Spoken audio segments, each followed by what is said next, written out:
என்ன சொல்லிவிட முடியும் என்று யோசித்தபடிதான் உட்கார்ந்திருந்தேன். சகோதரி மதிவதனி அவர்கள் நன்றியுடையவர்களாக இருக்கிறோம் என்று தன்னுடைய பேச்சிலே நிறைய தடவை சொல்லிக்கொண்டே இருந்தார்கள். இந்த ஆட்சி 4 ஆண்டுகளுக்கு முன்னால் பொறுப்பெடுப்பதற்கு முன்னால் நடைபெற்ற அத்தனை கூட்டங்களிலும் நன்றி சொல்வதற்காகவாவது நான் என்னை போன்றவர்கள் நன்றி சொல்ல வேண்டும், அதற்காகவாவது திராவிட முன்னேற்றக் கழகம் ஆட்சி அமைக்க வேண்டும் என்று முழங்கியவள் நான். என் வயது ஒத்தவர்கள் இன்றைக்கு பல்கலைக்கழகங்களில் பேராசிரியர்களாக இருக்கிறார்கள் என்றால், நாடாளுமன்றங்களில் பேசிக்கொண்டிருக்கிறார்கள் என்றால், பல்வேறு தொழிலதிபர்களாக இருக்கிறார்கள் என்றால், உண்மையில் தமிழ்நாட்டில் திராவிட முன்னேற்ற கழகம் என்கின்ற ஒரு கட்சியின் கொள்கையால் தான். இப்போ இப்படி சொல்றேன் பாருங்க, பெண்ணின் உயர்வே மண்ணின் உயர்வு என்பது எனக்கு இன்றைக்கு தரப்பட்டிருக்கக்கூடிய சிந்தனை. நான் இப்படி சொல்கிறேன், நான் கட்சி சார்ந்தவள் கிடையாது, எந்த கட்சியையும் நான் சார்ந்தவள் இல்லை. ஏன் திராவிட முன்னேற்ற கட்சியின் சார்பில் நான் பேச வேண்டும்? அவர்களுக்காக ஏன் என் குரல் ஒலிக்க வேண்டும்?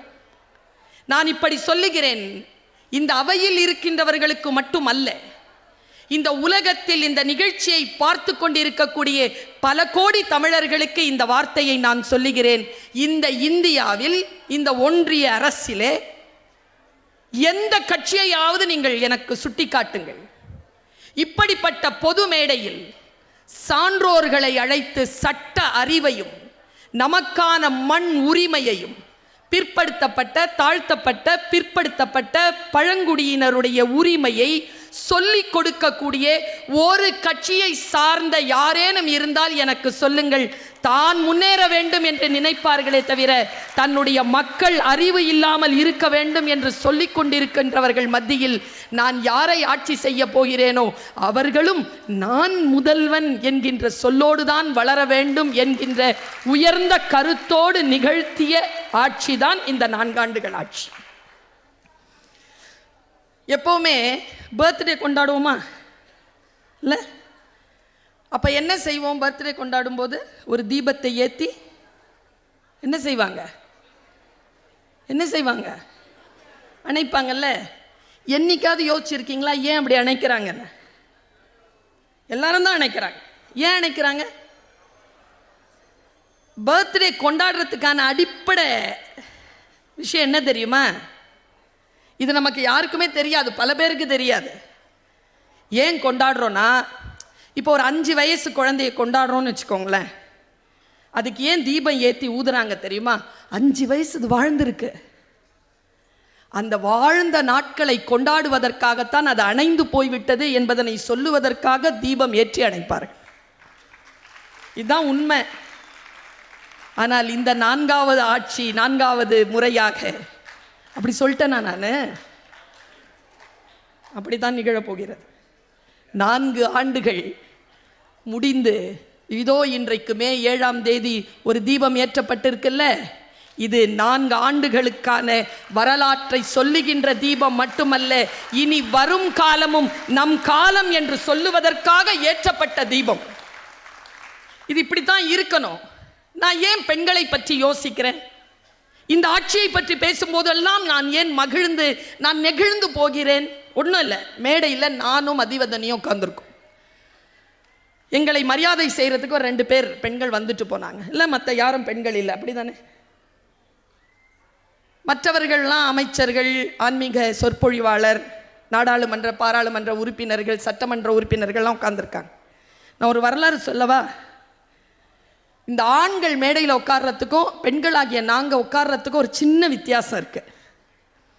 திராவிட மாடல் அரசு இந்த அறிவை எங்களுக்கு கொடுத்திருக்கு, அதனால நான் அதை கொடுக்கிறேன் உங்களுக்கு. இவர்கள் மேடையில் உட்கார்வதற்கு பின்னால் அண்ணன் சேகர் பாபு அவர்கள் ஒரு 40 ஆண்டு காலம் கடுமையாக உழைத்திருப்பார், இரவு பகல் பாராமல். சுகி சிவம் ஐயா அவர்கள் ஒரு 60 ஆண்டு காலம் உழைத்திருப்பார். மேடையில் உட்கார்ந்திருக்கின்றவர்களாம் 30-25 ஆண்டுகள் உழைத்திருப்பீர்கள். நானோ மதிவதனியோ இங்கே வந்து உட்கார வேண்டும் என்றால் வெறும் 40 ஆண்டு 30 ஆண்டு போராட்டம் ஆகாது. 1000 ஆண்டுகள் போராட்டத்திற்கு பிறகுதான் எங்களுக்கு அந்த சீட்டே கிடைச்சிருக்கு. அந்த போராட்டத்திற்கு வெளிச்சம் தந்தது திராவிடம் என்கின்ற சொல். நான் இந்த இந்தியாவில் வேறு எந்த பகுதியில் பிறந்திருந்தாலும் PhD பட்டம் வாங்கி ஒரு பல்கலைக்கழகத்திற்கு கீழே இதோ நான் இணை பேராசிரியராக இருக்கிறேன் என்று சொல்லக்கூடிய வாய்ப்பு எனக்கு கிடைத்திருக்காது என்பதுதான் இந்திய நாட்டின் வரலாறு. நான் தமிழ்நாட்டில் பிறந்தேன். தந்தை பெரியாருடைய கொள்கைகளை உரக்க சொல்லுகின்ற, கலைஞருடைய கொள்கைகளை உரக்க சொல்லுகின்ற, பேரறிஞர் அண்ணா அவர்களின் கொள்கைகளை உரக்க சொல்லுகின்ற, திராவிட மாடல் ஆட்சியை தலைமையேற்று நடத்தக்கூடிய ஸ்டாலின் என்கின்ற அடிப்படையில் இருக்கக்கூடிய ஒரு ஆலமரத்திற்கு கீழே இருக்கக்கூடிய காரணத்தினால் இவ்வளவு சுயமரியாதையாக நம்மால் வாழ்ந்துவிட முடிகிறது. தங்கை சொன்னாள் சுயமரியாதை.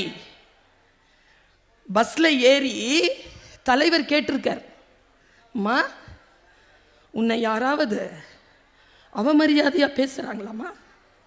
ஃப்ரீயா தானே போற அப்படின்னு ஸ்டாப்ல எங்கேயாவது நிறுத்தாம டிரைவர் கண்டக்டர் யாராவது போறாங்களாமா? இது சுயமரியாதை என்ற சொல்லோடு தங்கை பேசினார். சாதாரணமாக சொல் நமக்கு புரியுதுங்க, பொருள் சரியா புரியறதில்லை. அவர் கேட்ட கேள்விக்கான அடிப்படை என்ன தெரியுமா? அந்த அடிப்படையை நான் சொல்றேன். அதுதான் சுயமரியாதை. அப்படின்னா என்ன அர்த்தம்னா, சுயமரியாதைங்கிற சொல்லுக்கு என்ன அர்த்தம் பாருங்க. நம்முடைய தமிழ்நாடு முதலமைச்சர் தலைவர் அவர்கள், ஸ்டாலின் என்கின்ற அந்த தலைவர் அவர்கள் நமக்கு சொல்லித் தருகின்ற சுயமரியாதைங்கிறது என்ன பாருங்க. சுயமரியாதைனா நான் யாரையும் விட உயர்ந்தவன் இல்லை என்று சொல்வதில்லை. சரியா? அப்படிதான் இங்கெல்லாம் சொல்லிட்டு இருந்தாங்க. என்னை விட யாரும் உயர்ந்தவன் இல்லைன்னு நீ கூக்குரல் போடு, அதான் சுயமரியாதை கிடையாது. என்னை விட யாரும் உயர்ந்தவன் இல்லை என்று சொல்வது அல்ல சுயமரியாதை.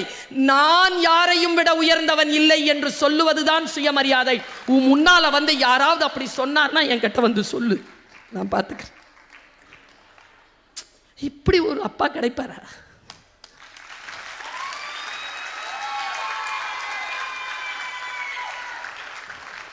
இல்லை, நான்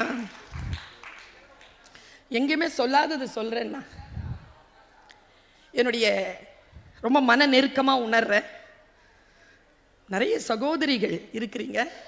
உங்கள் மகிழ்ச்சி தான் இந்த அரசின் வருங்காலம். வேறு எந்த அரசியலை எனக்கு தெரியாதியா. பெண்கள் சந்தோஷமா இருக்கிறோம், நீங்க தான். இனி இல்லை, நாங்க சந்தோஷமா இருக்கிற வரைக்கும் நீங்க தான். நாங்க சந்தோஷமா இருக்கிறோம், சுயமரியாதையோடு இருக்கிறோம். எனக்கு ரொம்ப பிடிச்ச ஒரு விஷயம் சொல்லவா? பாரதியார் ஒரு கட்டுரை எழுதினாருங்க.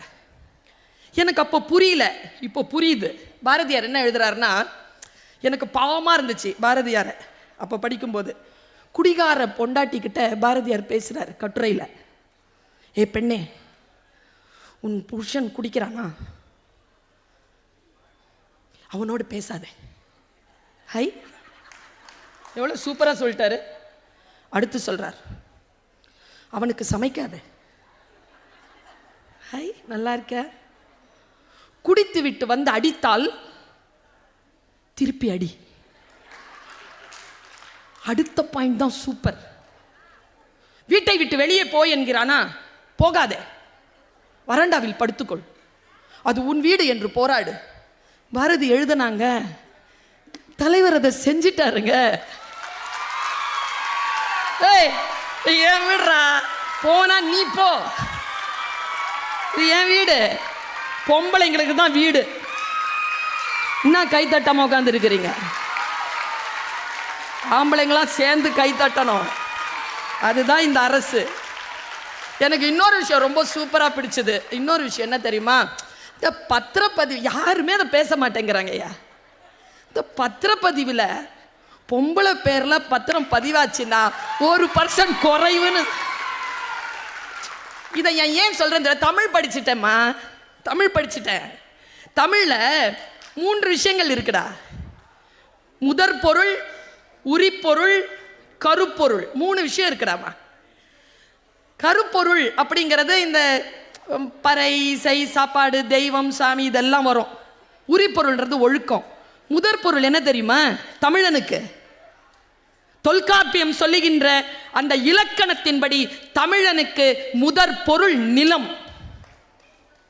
வயலும் வயல் சார்ந்த இடமும் மருதம், மலையும் மலை சார்ந்த இடமும் குறிஞ்சி, கடலும் கடல் சார்ந்த இடமும் நெய்தல், மணலும் மணல் சார்ந்த இடமும் பாலை, காடும் காடு சார்ந்த இடமும் முல்லை. சொல்லி தந்தல்ல நிலம். அந்த நிலம் எதை குறித்து தமிழ் பண்பாடு வளர்ந்தது என்றால் பெண்ணை மையமிட்டதுதான் தமிழ் பண்பாடு. பெண் இல்லாமல் எதுவும் கிடையாது என்று சொல்லுகின்ற எங்கள் சங்கத்தமிழனின் ஆட்சி இன்றைக்கு திராவிட முன்னேற்ற கழகம் நிகழ்த்தி கொண்டிருக்கிறது.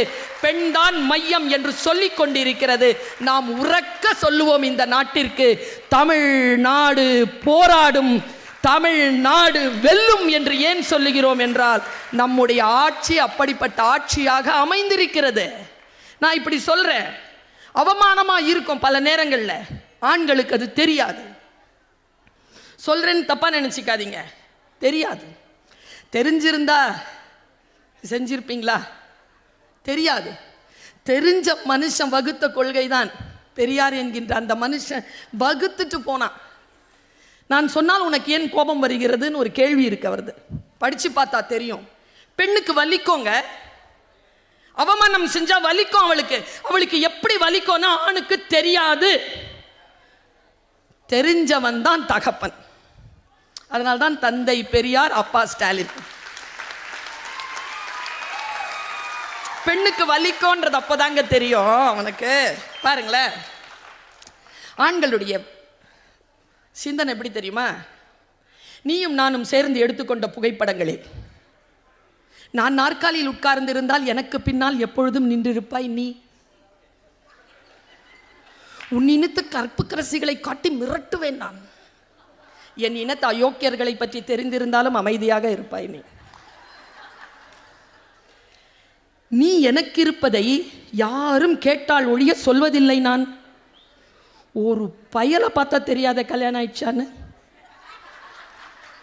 நான் உனக்கு இருப்பதை ஆபரணங்கள் அணிந்து அறிவிப்பாய் நீ. இதெல்லாம் பெரிய விஷயம் இல்லை. ஜெயபாஸ்கர் எழுதிட்டு போனா பாருங்க, கடைசி 2 வார்த்தை தான் பஞ்சு. எனக்கு பின்னால், எனக்கு பின்னால் என் நினைவுகளோடு வாழ வைப்பார்கள் உன்னை. உனக்கு பின்னால் உன் தங்கையோடு வாழ வைப்பார்கள் என்னை.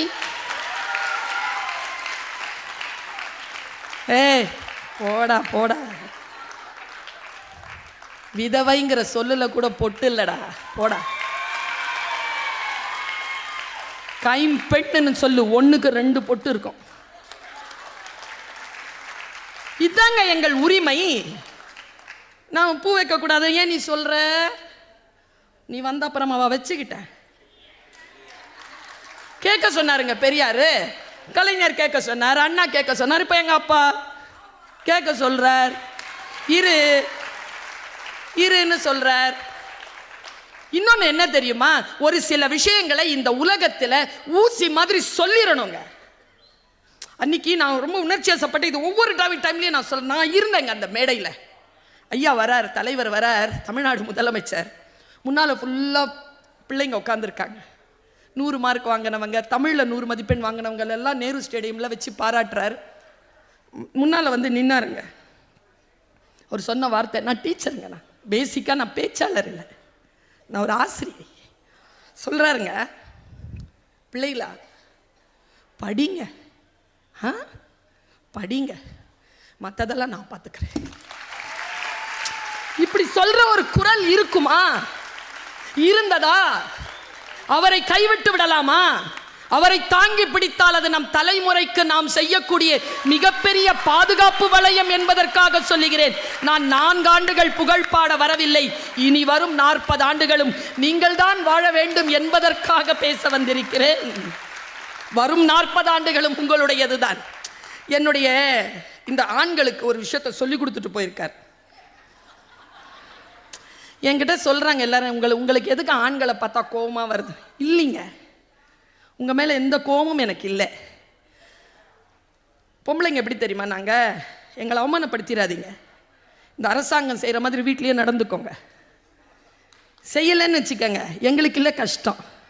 60 வயசு உங்களுக்கு ஆகிற வரைக்கும் நாங்கள் பார்த்துட்ருப்போம். அப்புறம் ஒன்று ஒன்றா எடுத்து விடுவோம். நல்லது இல்லைல்ல, இப்போவே பார்த்துக்கலாம். பெண்களுக்கும் சொத்திலே உரிமை என்று சொன்னது எப்பொழுது, எந்த நாடு சொன்னது? தமிழ்நாடு சொன்னது. தமிழ்நாடு சொன்னதற்கு பிறகுதான் மத்தியிலே அதை அவர்கள் கொண்டு வந்தார்கள். நாங்கள் ஒளி காட்டுகிறோம். எங்கள் ஒளி திராவிட மாடல் அரசு. இந்த மாடல் அரசு தான் இந்த ஒன்றிய அரசிற்கான மாடல் என்பதனை இந்த உலகத்திற்கு உறக்க சொல்லிக் கொண்டிருக்க அரசு. நான் ஒன்றை சொல்லி நான் இடம் சார்கிறேன். கவிக்கோ அப்துல் ரஹ்மான் ஐயாவுக்கு ரொம்ப பிடிக்கும். அவர் சொன்னார், பெண்களை பற்றி சொல்லும்போது, நான் இங்கே மேடையில் இருக்கிறவங்களுக்கும் சொல்கிறேன், புகழ்ந்தெல்லாம் பேசின அண்ணனுக்கும் பிடிக்காது, எனக்கும் ஒன்றும் பெரிய ஆர்வம் இல்லை.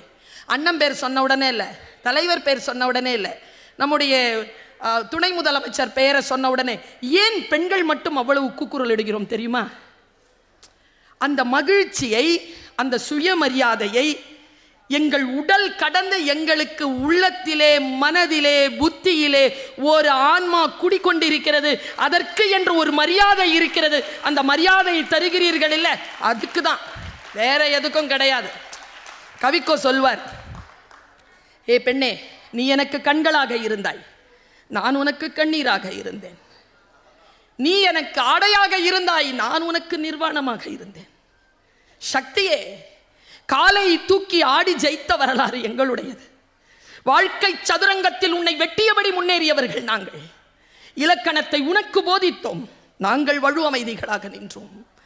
தாலி கூட உனக்கு பூட்டும் விலங்கு, காதல் கூட உனக்கு விரிக்கும் வலை. பெண்மை எனும் தெய்வீக நெருப்பில் என்னை பரிசுத்தப்படுத்து. ஆம், நாங்கள் குற்றவாளிகள் தான், ஒப்புக்கொள்கிறோம். எத்தனை ஆண்டு கால குற்றம் இது! இப்பொழுது 4 ஆண்டுகளாக நாங்கள் அந்த குற்றத்தில் இருந்து விடுபட்டு இருக்கிறீர்களே நீங்கள். எங்களை விடுதலை செய்திருக்கிறீர்களே நீங்கள். எங்களை உலவ விட்டு இருக்கிறீர்களே நீங்கள். நான் ரொம்ப உணர்ச்சி வசப்பட்டிருக்கேன். நான் சொன்னேனே, அடிப்படை உறுப்பினர் பொறுப்பு கூட எனக்கு கிடையாது. 4 வருஷமா இல்லை, 15 வருஷமா பேசிட்டு இருக்கிறேன். என்னுடைய ஆசைலாம் என்ன தெரியுமா? நன்றி தான் ஐயா. நன்றியா, நீங்க இருந்ததுக்கு நன்றியா, இருக்க போறதுக்கு நன்றியா, இருக்கிறதுக்கு நன்றியா. இருங்க, நல்லா இருங்க, ஆயுசோட இருங்க, உடல் ஆரோக்கியத்தோட இருங்க. எங்க அம்மம்மா உடம்பு அப்படி இருக்கு. நான் எங்க அம்மா உடம்ப நீட் பண்றேன். 85 வயசு, அப்படி தொடச்சிட்டே இருக்கிறேன். திடீர்னு கதவுலாம் பூட்டியிருக்கான்னு எங்க அம்மா. ஏன் மாமா? பூட்டு யாரும் இல்லை, பூட்டிட்டேன். அம்மா துடைக்கிறேன், இங்கே ஒரு பள்ளங்க. நான் சொன்னது இல்லையா, பள்ளம் பார்த்த உடனே இப்படி கை வச்சுக்கிச்சு. நான் தள்ளி பார்த்தேன், என்ன அம்மான்னு கேட்டேன். அம்மாம்மா சொன்னது அப்படியே சொல்கிறேன். காயல்பட்டணத்துக்காரி, திருநெல்வேலிக்காரி. துடைக்கிற சொல்லுது, 9 வயசில் எனக்கு கல்யாணம். நான் ஷார்ட்டாக சொல்லி முடிக்கிறேன். 9 வயசில் எனக்கு கல்யாணம். 9 வயசுலையா? ஆமாம். 13 வயசில் ருது ஆன உடனே உங்கள் அம்மா அப்பா வீட்டுக்கு என்னை அனுப்பி வச்சாங்க. இப்போ குளிக்க வச்சு ட்ரெஸ்லாம் போட்டு பூ போடுவாங்க. பூ போட்டு அப்படி நிறுத்துறாங்க. சின்ன குழந்தைல 13 வயசு எவ்வளோ இருக்கும்? பூவை தூக்கி நிறுத்தி இருக்கிறாங்க. நிறுத்தின பாருங்க, நிற்கலை பூ. ஒரு அம்மா பின்னடிச்சிருக்கு, சதையோட சேர்த்து அடிச்சிச்சு. அந்த அம்மா இன்னும் சொல்லலை. எங்கள் அம்மா ஃபாத்திமா பீவி ஒன்றும் சொல்லலை. அப்படியே போயிருக்கு அம்மா அப்பா வீட்டுக்கு. 3 மைல் தாண்டி மாட்டு வண்டியில் போய் இறங்கின உடனே ரத்தம் அப்படியே மேலே வந்திருக்கு. சாயந்தரம் 7 மணி. அம்மா அப்பா ரூமில் அம்மா விட்டுருக்காங்க. உள்ளே போய் அப்படியே அமைதியாயிட்டாங்க. அம்மா, என்னம்மா நடந்தது? இல்லை, என்னை பார்த்தாரா? சரி. ரத்தத்தை பார்த்த உடனே அவருக்கு படபடப்பாயிடுச்சு. மயங்கி விழுந்துட்டார். அப்புறம் கேட்டாங்க என்னன்னு. எனக்கு சொல்ல தெரியல, பின்னடிச்சிட்டாங்கன்னு சொன்னேன். ஆஸ்பத்திரியில் போய் தையெல்லாம் போட்டு 3 மாதத்துக்கு அப்புறமா வந்தேன். சரி, எனக்கு ஒரு கொஸ்டின் இருக்குது உங்ககிட்ட. அம்மாம்மா சொல்வியா? சொல்லு. ஃபஸ்ட்டு அம்மா அப்பா உன்னை பார்த்தார்ல? ஆமாம். இந்த காயத்தை பார்த்துருப்பார்ல, அந்த காயம் எப்படி வந்துச்சுன்னு அவருக்கு தெரிஞ்சிருக்கோம்ல. என்ன சொன்னாருன்னு கேட்டேன். அம்மம்மா சொன்ன பதில் அப்படியே நான் சொல்கிறேன். அம்மம்மா சொன்னாங்க, நீ ரொம்ப நல்ல பொண்ணுன்னு சொன்னாங்க. நீயா நல்ல பொண்ணா? அம்மா அப்பாவுக்கு எப்படி தெரியும்? இல்லை, அவ்வளோ அழுத்தமாக ஒரு காயம் வந்த அப்புறமாவும் நான் சத்தம் போடலை, வலியை சமாளிச்சிட்டு இருந்தேன்ல, அதுக்கு நல்ல பொண்ணுன்னு சொல்லி இந்த மோதிரத்தை கொடுத்தாங்கன்னு சொல்லிட்டு அந்த மோதிரத்தை காட்டுச்சு அம்மம்மா. காட்டிட்டு சொல்லிச்சு, யார்கிட்டையும் சொல்லாமல் இருந்ததுக்கு தான் என்னை நல்ல பொண்ணுன்னு சொன்னாங்க. நான் உங்ககிட்ட சொல்லிட்டேன், இது என் பிள்ளைங்க கிட்ட கூட சொன்னதில்லை, உங்ககிட்ட சொல்லிட்டேன், இனிமேல் எனக்கு இந்த நகை வேணாம். அப்படி எடுத்து என்கிட்ட கொடுத்துருச்சு. கொடுத்துட்டு ஒரு வார்த்தை சொல்லுச்சு, என்ன மாதிரி இந்த மாதிரி மோதிரங்கள் கிடைக்கும்ன்றதுனால வலி இருந்தால் கத்தாமல் இருக்காத, கத்து. நான் ஒரு மந்திர சொல்லிவிட்டு போகிறேன். அப்பா என்று கத்துங்கள், உங்களுக்கான விடியல் வரும். ஸ்டாலின் வராரு, விடியல் தர போறாரு என்றார்களே, இன்னுமான வாழ்க்கையில் அவர்தான் விடியல் என்று சொல்லிக்கொண்டு வாய்ப்பளித்தமைக்கு நன்றி பாராட்டி இந்த அரசு இன்னும் வாழட்டும் என்று சொல்லி நிறைவு செய்கிறேன். நன்றி, வணக்கம்.